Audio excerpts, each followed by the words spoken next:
नमस्कार साथियों, आप सभी का स्वागत है ईटी एकेडमी के प्लेटफॉर्म पे। मैं आप लोगों के सामने एक बहुत ही एग्ज़ाम के पॉइंट ऑफ व्यू से एक टॉपिक लेके आए हैं। सेंट्रल विस्टा देख रहे हैं आप लोग, ये जिससे कि बीपीएससी सीडीपीओ दोनों में लगातार क्वेश्चन पूछा गया है, पिछले बीपीएससी में भी क्वेश्चन पूछा गया है। तो इस टॉपिक पे ये जो सेंट्रल विस्टा है, इसके बारे में हम आप लोगों को पूरा डिटेल्स बताने वाले हैं।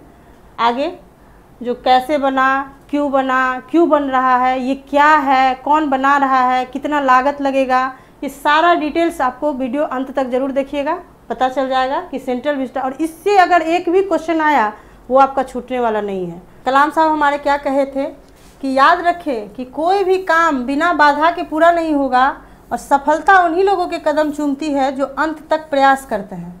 इसका मतलब यही हुआ कि जब हम किसी भी काम करने के लिए आगे बढ़ते हैं, अभी हमने बीपीएससी का एग्ज़ाम दिया, कैंसिल हो गया, आपका हौसला टूट गया, आप फिर से सो गए घर में कि चलो अब तो ये कैंसिल ही हो गया, अब एग्ज़ाम कब होगा। नहीं, बिल्कुल नहीं, सोना नहीं है, जागना है। लास्ट तक आप प्रयास कीजिएगा तभी आपको सफलता मिलेगी।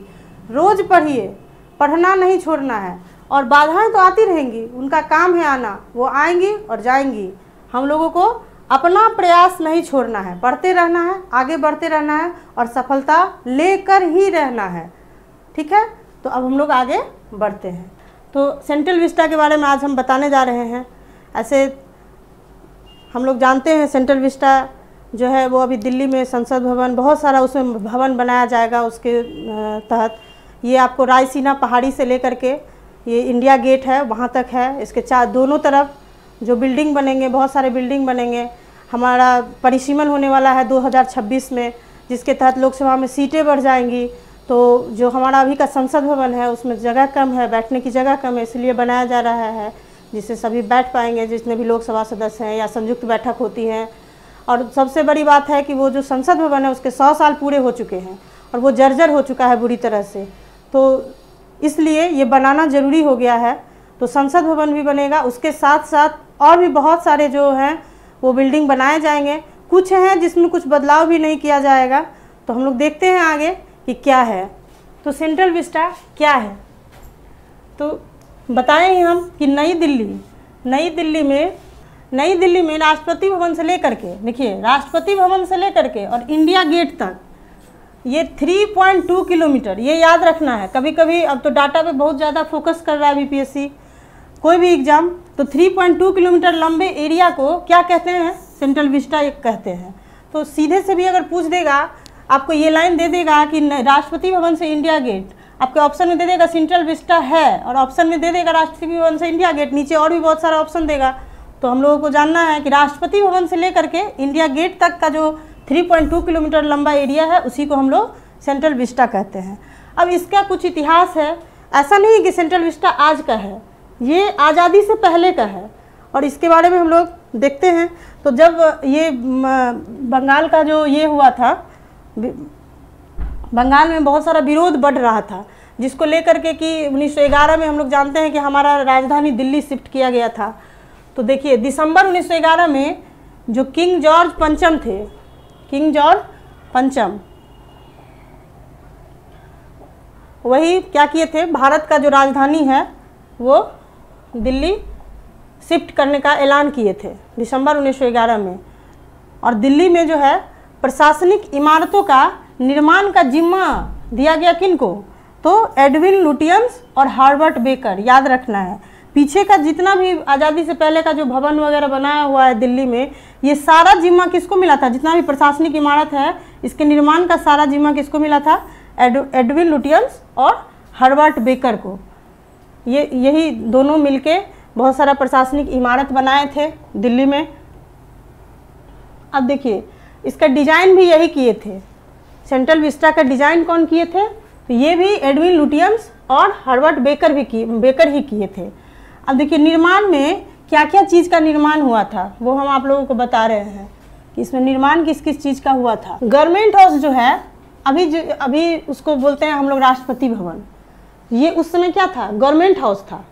उस समय का गवर्नमेंट हाउस यही एडविन लुटियंस और हार्वर्ट बेकर द्वारा डिजाइन किया गया था। तो गवर्नमेंट हाउस जो है वो वर्तमान में राष्ट्रपति भवन है। इंडिया गेट फिर काउंसिल हाउस। काउंसिल हाउस क्या है? अभी का जो संसद है ना वो काउंसिल हाउस ही था, उस समय का काउंसिल हाउस अभी का संसद है। उसके बाद नॉर्थ ब्लॉक, साउथ ब्लॉक और किंग जॉर्ज का स्टैचू है, जो कि बाद में उसको क्या बना दिया गया? वॉर मेमोरियल बना दिया गया है बाद में। किंग जॉर्ज स्टैचू को बाद में वॉर मेमोरियल बना दिया गया।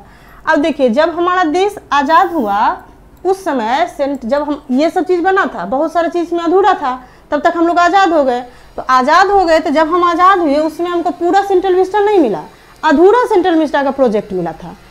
तो सेंट्रल विस्टा क्या था? अधूरा मॉडल था, अधूरा ही था।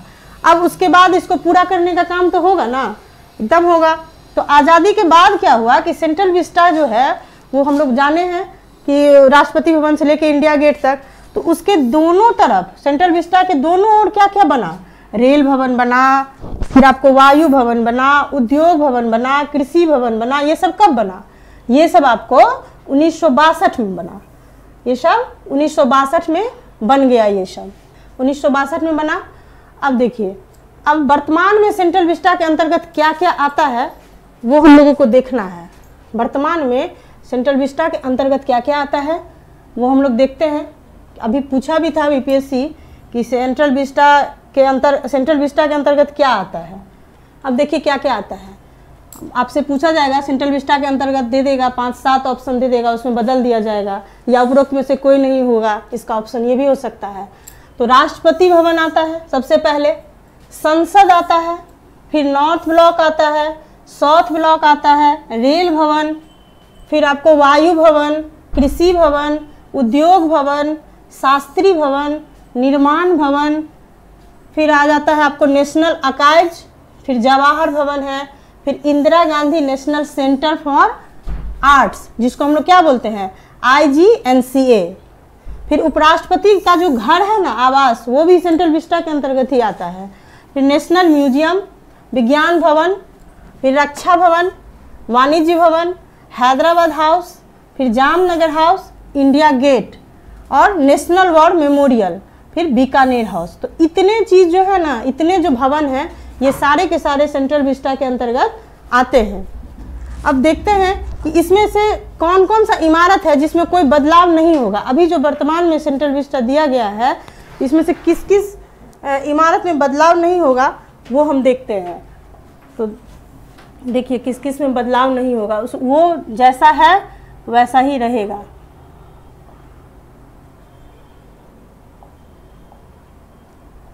तो राष्ट्रपति भवन में कोई बदलाव नहीं होगा, जहाँ है वहीं रहेगा। इंडिया गेट वो भी जैसा है वैसा ही रहेगा। वॉर मेमोरियल भी वैसा का वैसा ही रहेगा। और हैदराबाद हाउस वो भी जहाँ है, जिस भवन में है उसी भवन में रहेगा। रेल भवन भी वही रहेगा और वायु भवन भी वही रहेगा। तो इतने इमारतों में कोई बदलाव नहीं होगा, ये देख लेना हम लोग को। ये बिल्डिंग में, इस बिल्डिंग को न तोड़ा जाएगा न इसमें कोई बदलाव किया जाएगा। अब देखिए, जवाहर भवन जहाँ है ना और निर्माण भवन, इस दोनों को तोड़ दिया जाएगा। और तोड़ के क्या बनाया जाएगा? तो सेंट्रल कॉन्फ्रेंस सेंटर बनाया जाएगा। जवाहर भवन और निर्माण भवन, तो पूछ सकता है आपके से कि जवाहर भवन और निर्माण भवन के जगह पे क्या बनाया जाएगा? तो सेंट्रल कॉन्फ्रेंस सेंटर बनाया जाएगा। सेंट्रल कॉन्फ्रेंस सेंटर बनाया जाएगा। अब देखिए, कृषि भवन, शास्त्री भवन, IGNCA, उद्योग भवन और निर्माण भवन, इस सब के जगह पे क्या बनाया जाएगा? कृषि भवन हो गया, शास्त्री भवन हो गया, IGNCA हो गया, उद्योग भवन, फिर निर्माण भवन है, जवाहर भवन है, नेशनल म्यूजियम है, विज्ञान भवन है, रक्षा भवन है, उपराष्ट्रपति निवास है, जामनगर हाउस, इसको गिरा दिया जाएगा। इस बिल्डिंग को, सारे के सारे बिल्डिंग को गिराया जाएगा। और वहाँ पर क्या बनेगा? सेंट्रल सेक्रेटरिएट का 10 नया बिल्डिंग बनेगा। देख लीजिए इसमें क्या क्या चीज़ को गिरा दिया जाएगा। कृषि भवन, शास्त्री भवन, IGNCA, उद्योग भवन, निर्माण भवन, जवाहर भवन, फिर नेशनल म्यूजियम है, विज्ञान भवन है, रक्षा भवन है और उपराष्ट्रपति का जो निवास है ना वो भी वहाँ से हट जाएगा। फिर जामनगर हाउस है। इस सब को वहाँ गिरा करके क्या बन जाएगा? सेंट्रल सेक्रेटरिएट का 10 नया बिल्डिंग बनेगा वहाँ पर। और उसी में जितना भी मंत्रालय है ना, सभी मंत्रालय का ऑफिस शिफ्ट कर दिया जाएगा। ये जो सेंट्रल सेक्रेटरिएट का बनेगा बिल्डिंग, उसी में क्या होगा? सभी मंत्रालय के ऑफिस को शिफ्ट कर दिया जाएगा। अब फिर है कि संसद की नई बिल्डिंग, देखिए नया बिल्डिंग बनेगा संसद का, प्रधानमंत्री और उपराष्ट्रपति के आवास का नया आवास बनेगा, क्योंकि उनके आवास को तो गिरा दिया जाएगा, तो आवास तो वो रहेंगे कहाँ, तो उनके लिए तो आवास की ज़रूरत है। तो प्रधानमंत्री का भी और उपराष्ट्रपति का दोनों का आवास बनेगा। अब देखते हैं हम लोग कि ये सेंट्रल विस्टा जो है ना, ये तो बन रहा है। अब कहाँ कहाँ बनेगा ये भी थोड़ा सा देख लेते हैं हम लोग। तो ये बनेगा कहाँ बनेगा, तो पार्लियामेंट हाउस स्टेट के प्लॉट नंबर 118 पर बनेगा। प्लॉट नंबर कितने पर बनेगा? 118 पर। पूरा प्रोजेक्ट जो है ना ये 64,500 वर्ग मीटर में फैला है। तो टोटल सेंट्रल विस्टा का प्रोजेक्ट जो है ये 64,500 मीटर स्क्वायर में फैला है। संसद की जो बिल्डिंग है ना, जो संसद की बिल्डिंग बनेगी वो लगभग 4,000 मीटर स्क्वायर ज़्यादा बड़ी है। पहले जो अभी वर्तमान में है और बाद में जो बनेगी वो उस दोनों में जो अंतर होगा ना लगभग 4,000 मीटर स्क्वायर का अंतर होगा। देख लीजिए अभी जो है ये 16,844 मीटर स्क्वायर में है, जो बनेगा वो 20,866 मीटर स्क्वायर में होगा। तो लगभग हम कह सकते हैं कि 4,000 मीटर स्क्वायर बड़ी होगी बिल्डिंग। अब इस सेंट्रल विस्टा की विशेषता क्या सब होगी, या इसके तहत जो संसद भवन बनेंगे उसमें क्या क्या विशेषता होगी वो हम देखते हैं। अब देख लेते हैं कि क्या क्या विशेषता है। तो नया भवन बनेगा। अब देखिए नया भवन बनेगा, उसमें लोकसभा का सांसद जो है वो कितने सीट दिया गया है, तो 876 जो व्यक्ति हैं या 876 सीट कहिए वो लोकसभा सांसद का सीट इस भवन में रखा गया है। राज्यसभा संसद का सीट 400 रखा गया है। फिर संयुक्त सत्र जब होगा तो उस समय लोकसभा चैम्बर में 1,224 सदस्य बैठ सकते हैं। टोटल उसमें कितने बैठ सकते हैं? 1,224 सदस्य बैठ सकते हैं। देख लिए, लोकसभा के 876, राज्यसभा के 400, और जब संयुक्त होगा तो लोकसभा चैम्बर में कितने बैठेंगे? 1,224 सदस्य बैठ सकेंगे। विशेषता क्या है ना कि देखिए ऐसे 876 और 400 है, ऐसे एक सीट पर 2 व्यक्ति बैठेंगे, लेकिन जब संयुक्त सत्र होगा ना तो 2 की जगह 3 बैठेंगे। संयुक्त सत्र में 2 की जगह 3 व्यक्ति बैठेंगे। तो और देखिए सर्वोच्च न्यायालय, ये जो सेंट्रल विस्टा है इसको मान्यता कहाँ मिला, मंजूरी कैसे मिला, तो सर्वोच्च न्यायालय और केंद्रीय पर्यावरण मंत्रालय मिलकर के दोनों ने मंजूरी दे दिया है और बनना शुरू भी हो गया है। दिसंबर 2020 में केंद्रीय सरकार द्वारा मंजूरी दे दिया गया इसको, दिसंबर 2020 में।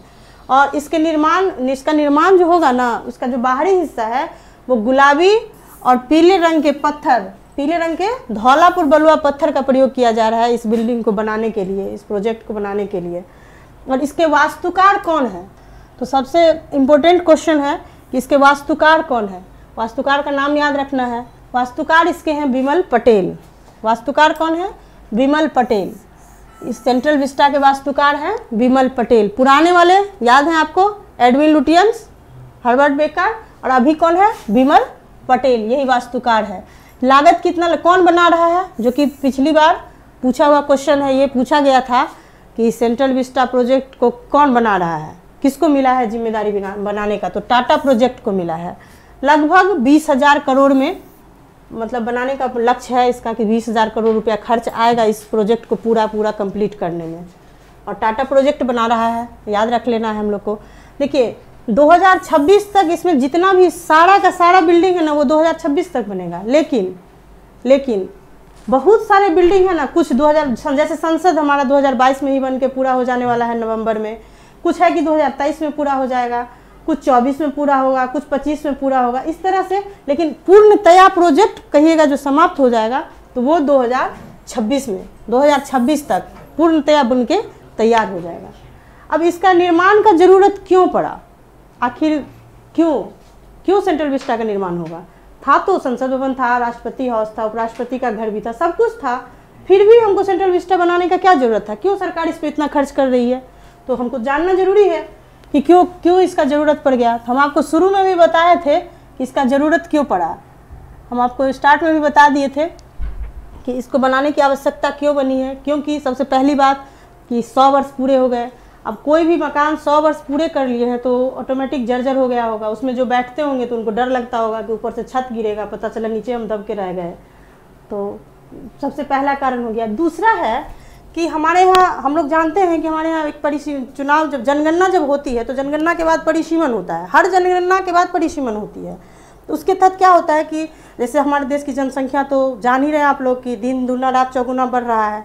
तो बढ़ने से क्या होगा, हमारे यहाँ जनसंख्या बढ़ेगा। परिसीमन आयोग जब परिसीमन करेगा तो हमारे यहाँ की जनसंख्या के हिसाब पे ही परिसीमन होता है, या उस क्षेत्र के हिसाब से। तो उसमें सीट बढ़ेगा, लोकसभा सीट बढ़ेगा, राज्यसभा सीट बढ़ेगा। फिर वहाँ से सांसदों की सीटें बढ़ेंगी, वो फिर चुन के जाएंगे लोकसभा में, राज्यसभा में। अब जगह ही नहीं है, वो बैठेंगे कहाँ। तो इसलिए बनाने की ज़रूरत है। और 2026 में परिसीमन होने वाला है हमारे यहाँ। अब देख लेते हैं कि 2026 में हम बताएं आपको कि लोकसभा सीटों का परिसीमन होगा, इसलिए बनाना इसको ज़रूरी हो गया, सीट बढ़ेगा। अभी देखिए, अभी वर्तमान में हम जान रहे हैं कि लोकसभा सदस्य कितने हैं, 543। राज्यसभा सदस्य कितने हैं, 245 सदस्य हैं। ठीक है, अब देख लेते हैं कि हमारे यहाँ सबसे पहले कब चुनाव हुआ, 1951 में। 1951 में चुनाव हुआ पहली बार। तब देश का जनसंख्या कितना था, मात्र 36 करोड़ जनसंख्या था उस समय। तो 36 करोड़ जनसंख्या था, तो लोकसभा सीट कितनी थी, 489, 489 थी।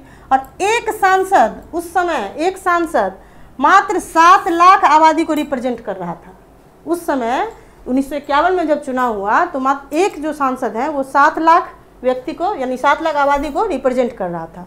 अभी बता रहे हैं, अभी हमारा जनसंख्या कितना हो गया, अभी तो खैर जनगणना हुई भी नहीं है, बहुत दिनों से, होगी तो और ज़्यादा बढ़ सकता है या घट भी सकता है। तो अभी है 138 करोड़, से ज़्यादा ही है, मान के चलते हैं हम लोग 138 करोड़, मोदी जी का बात। अब देखिए, अभी जो है, अभी एक सांसद लगभग 25 लाख लोगों को रिप्रेजेंट करता है। उस समय 7 लाख का कर रहा था और आज 25 लाख का कर रहा है। ठीक है, अब देखते हैं हम लोग, 25 लाख लोगों को रिप्रेजेंट करता है। अब देखिए, आर्टिकल 82 में दिया हुआ है कि हर जनगणना के बाद सीटों का परिसीमन मौजूदा आबादी के हिसाब से करने का प्रावधान था। यानी जितनी आबादी है, इसीलिए इसको जनगणना के बाद किया जाता है कि जनगणना के बाद आपको पता चल जाएगा हमारे देश की जनसंख्या कितनी है, उस और मौजूदा आबादी पे होना है। तो जनगणना के जस्ट बाद परिसीमन होता है, जो कि ऐसे देखिए हुआ है ये 4 बार। लेकिन 1971 में जो हुआ था, उसके बाद 2002 में हुआ था। दोनों में सीटें बराबर है, कोई बदलाव नहीं किया गया। इसीलिए मतलब लिख देते हैं इतिहासकार लोग, जो कहिए कि 1971 के बाद नहीं हुई, लेकिन हुई है, 2002 में हुई है, पर सीटों में कोई बदलाव नहीं हुआ है। अब देखिए 81 में हम लोग देखते हैं कि देश में 550 से ज़्यादा लोकसभा सीट नहीं हो सकती है, जिसमें कि 530 राज्यों से और 20 यूटी से। और अभी वर्तमान में 530 राज्यों से है और 13 यूटी से है, यानी कि 543 हमारा अभी है लोकसभा सीट। देखे हैं हम लोग। फिर देखिए, संसद भवन का 100 साल पूरा हो गया, ये हम आपको बता दिए थे कि 1921 में ये बनना शुरू हुआ था और 6 साल लगे थे उस समय बनने में। इसको संसद भवन को बनने में 6 साल का समय लगा था। तो 12 फरवरी 1921 से ये बनना शुरू हुआ था और 2021 में ही इसका 100 साल पूरा हो गया है, 2021 में ही। अब देख लीजिए, और ये जो संसद भवन बन रहा है ना, ये 4 मंजिला भवन होगा। इसका आकार कैसा है, त्रिभुजाकार है। वो मैंने मेंशन नहीं किया है, पर मैं बता दे रही हूँ कि वो त्रिभुजाकार है और ये 4 मंजिला भवन होगा। अब देखिए, ये जो नवंबर 2022 तक इसको बन जाने का संसद भवन जो है वो हमारा बन के तैयार हो जाएगा नवंबर 2022 तक। हम बताए भी आपको पहले कि कुछ बिल्डिंग 22 में तैयार हो रहा है, कुछ 23 में हो रहा है, कुछ 24 में हो रहा है, कुछ 25 में हो रहा है, लेकिन पूर्णतया 26 में हम लोग सेंट्रल विस्टा का अंत कर देंगे। जो भी बिल्डिंग बनना होगा 26 तक बन जाएगा। अब हम लोग एक दिन हम आपको परिसीमन आयोग पूरा का पूरा लेकर के आएंगे, उसमें सारा डिटेल्स बता देंगे। आज हम इतना ही बता दे रहे हैं कि परिसीमन जो हमारा है वो 4 बार हुआ है, 1952 में, 1962 में, 1972 में और 2002 में। 1952 में जब हमारा परिसीमन हुआ, जो कि 1951 में जनगणना हुआ था, उसके बाद हुआ, जिसमें लोकसभा सीट हमारा 494 था। 1961 में जनगणना हुआ था, ठीक है, उसके तहत 1962 में परिसीमन हुआ, जिसमें 522 सीट था लोकसभा का। 1971 में जनगणना हुआ था, जिसके तहत 1972 में परिसीमन हुआ और इसमें हमारा सीट था 543। फिर 2001 में जनगणना हुआ था, इसके बाद 2002 में परिसीमन हुआ, इसमें भी 543 ही सीट है। लेकिन उसके बाद 2011 में जनगणना तो हुई पर परिसीमन नहीं हुआ, और उसके बाद तो आज तक जनगणना ही नहीं हुई है, तो परिसीमन कैसे होगा। तो अब हमारा जनगणना भी होना है, जो कि कोरोना महामारी के कारण और भी बहुत सारे कारण रुका हुआ है। और इस बार की जनगणना डिजिटल जनगणना भी होने वाली है, तो हम लोग देख लेंगे। और परिसीमन आयोग का गठन जो है ये 1951 ईस्वी में हुआ था। परिसीमन आयोग का गठन 1951 ईस्वी में हुआ था। तो अगर आप लोगों को अच्छा लगा हो, समझ में आया हो, तो वीडियो को लाइक कीजिएगा, अपने दोस्तों को शेयर कीजिएगा। इसी तरह से हम एक एक टॉपिक लेकर आएंगे और उसका सारा डिटेल्स आप लोगों को बताएंगे। और अगर चाहिए तो इसका PDF भी आप लोगों को उपलब्ध करा दिया जाएगा। तो धन्यवाद।